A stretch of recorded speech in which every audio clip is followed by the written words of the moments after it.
Hare Krishna. Namaste. Chapter 6, entitled as Dhyana Yoga, Sloka 20 through 23. Yatroparamate cittaṁ niruddhaṁ yoga-sevayā yatra caivātmanātmānaṁ paśyann ātmani tuṣyati sukham ātyantikaṁ yattat buddhi-grāhyam atīndriyam vetti yatra na caivāyaṁ calati tattvataḥ yam labdhvā cāparaṁ lābhaṁ manyate nādhikaṁ tataḥ yasmin sthito na duḥkhena gurunapi vichalyate tam vidya duḥkha-saṁyoga viyogam yoga-saṁjñitam sa nischayena yoktavyo yoha nirvinna cetasa. In the previous sloka, Krishna gave an example of how a lamp in a windless place does not flicker, waver. Likewise, the person who is practicing yoga, his mind is controlled and does not get wavered by the external material pleasures or objects. He is focused on the self. Now in these set of slokas 20, 21, 22 and 23, Krishna takes up a role of a salesman. What it means is, he's trying to promote the program by emphasizing or listing out the greatness of Atma. How Atma is greater compared to anything else. Whenever Krishna takes up a particular topic, he makes that topic or a subject of that topic greater, makes us feel that is greater, nothing else is greater than that. And that's what Krishna is doing here as well. That is, making the self-attainment as the greatest achievement, as Purushartha. Purushartha means the material religiosity, economic development, the sense gratification, and at the end, attempting to become one with the Supreme. This oneness with the Supreme is called caivāyaṁ by the monist. Monists are the ones who believes just there is only one Atma. Also, caivāyaṁ are those who wants to enjoy their own Atma. They are also called as caivāyaṁ. They only want to enjoy Atma, internalize themselves and stay in that particular state. And that is the moksha for those caivālyartis. So in these set of slokas, Krishna makes the Atma, the self, attaining the self, having the vision of the self, enjoying oneself. Self means Atma here, not the body, as Purushartha, the goal of one's existence. The reason Krishna does this is simply because of his interest in welfare of us. When we have the greatest wealth with us, that is given by Krishna, we are begging for wealth outside, in the outside world. We are not realizing the happiness is within, but we are trying to derive happiness from outside. But Krishna therefore says here, the happiness is within you. You can derive it from your own Atma. If you focus and see inward, rather than trying to search happiness from external material objects and senses. A person who focuses on self will become happier and blissful, which cannot be compared to the happiness that one derives from the matter through the body. This point is being emphasized in these slokas to illustrate the greatness of Atma. Let's see the word-by-word meaning of these slokas.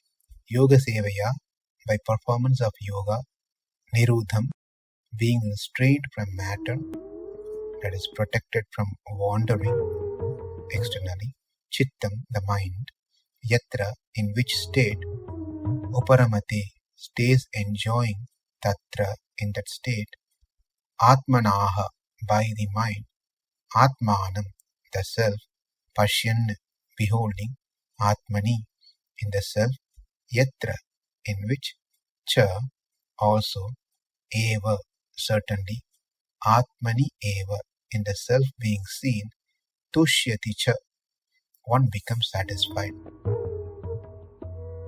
Yatra, in which state, yattat, well known in scriptures, atīndriyam, beyond the grasp of the senses, buddhi-grāhyam, which can only be intuited by the mind, ātyantikaṁ, not laced with sorrow, sukham vetti, experiences joy, yatra, in which state, sthitaḥ, established, there being much joy, sthitaḥ, tattvataḥ, from that state, na calati, does not swear, yam labdhvā, after acquiring which yoga, aparam lābhaṁ, any other gain achieved when out of yoga, tataḥ, as superior to what is being experienced, na manyate, does not think, yasmin,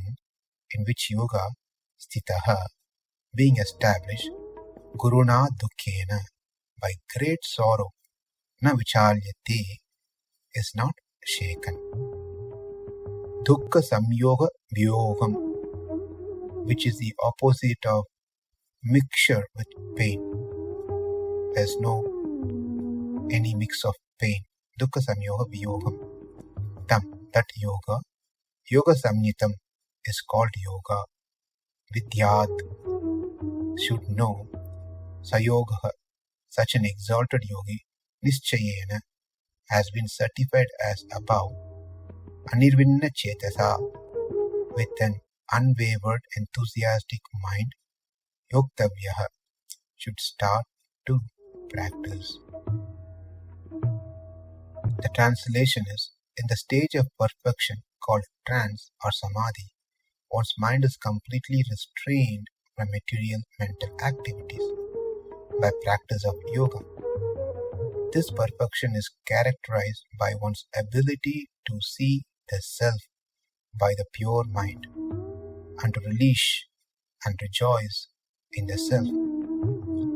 In the joyous state, one is situated in boundless transcendental happiness, realized through transcendental senses. Established thus, one never departs from the truth, and upon gaining this, he thinks there is no greater gain. Being situated in such a position, one is never shaken, even in the midst of greatest difficulty. This indeed is actual freedom from all miseries arising from material content. In this set of slokas, there are 5 important points has been made for the yogi who is on his advanced state. Number 1, from that first sloka of this set, again, when we say first sloka, there is 20th sloka, and second sloka means 21st sloka, and so forth. In the first sloka of the set, a person when he is in yoga state, focuses on the self. The mind does not wander to other external things. As the yogi sees, those external things for him is equal to a blade of grass, meaning tuṣyam, meaning is useless for him. How much ever great that thing may be, for this yogi who's focusing on the self, everything else becomes like useless, blade of grass, a dust for him, has no value for him when he compares to this Atma. In the second Sloka, by this one develops more desire to continue their yoga, focusing on the self. Why? He understood, he compared the pleasure or the comparison of the Atma with the object, external object. He understood the differences. He understood what he is going to get by focusing on the external in relation to the internal.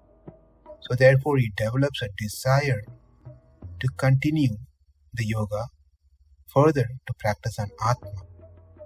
By doing so, he gets complete satisfaction, attains complete satisfaction.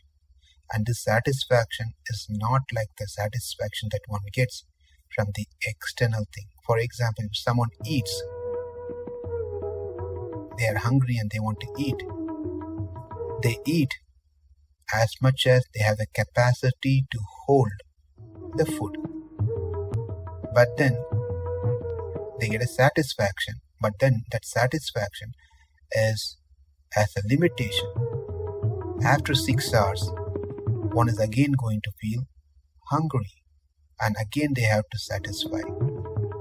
So that is the material satisfaction or pleasure, which has a time limit. Whereas this yogi, he understood that this pleasure or the satisfaction he gets is complete by itself, and it will remain for longer duration. He is able to have the vision of the Atma. For such person, everything else that usually get attracted by people who are not practicing yoga seem to be disgusting, or he's become disinterested in worldly things and activities. Yatroparamate cittaṁ niruddhaṁ yoga-sevayā yatra caivātmanātmānaṁ paśyann ātmani tuṣyati sukham ātyantikaṁ yattat buddhi-grāhyam atīndriyam vetti yatra na caivāyaṁ calati tattvataḥ yam labdhvā cāparaṁ lābhaṁ manyate nādhikaṁ tataḥ yasmin sthito na duḥkha-na gurunapi vicālyate tam vidya duḥkha-saṁyoga viyogam yoga-saṁjñitam sa nischayena yoktavyo yoga nirvinna cetasa. Namaste. Hare Krishna.